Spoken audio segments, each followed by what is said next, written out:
guys, bumili ako sa TikTok ng mga curtain ko. Tapos ang ginawa ko, pinag-mix ko lang yung two colors na blush pink saka pink. Tapos ang ganda niya kasi lang ang haba pala.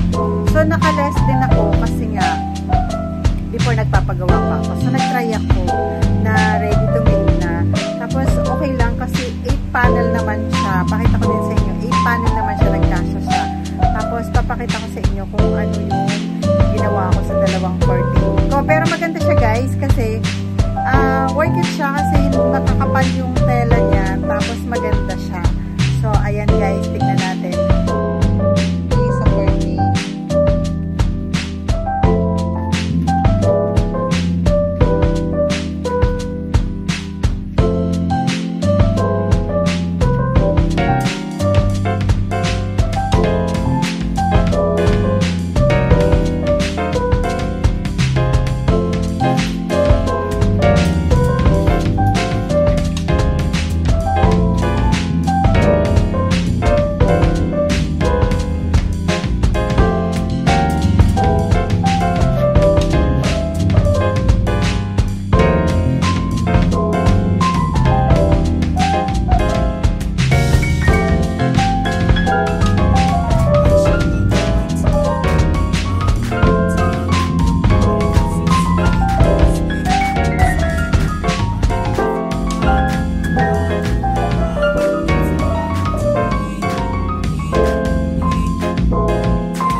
Consume lang ako ng 4,000 lahat. Yan sa isang window ko dito sa condo.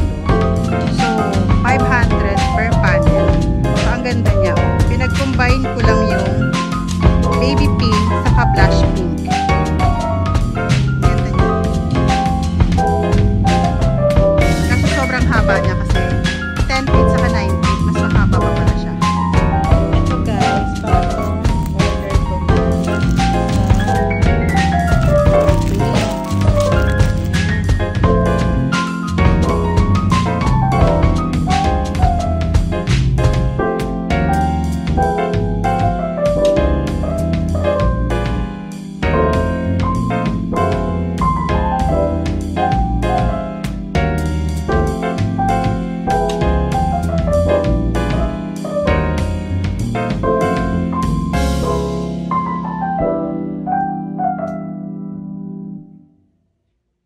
guys, ang ganda ng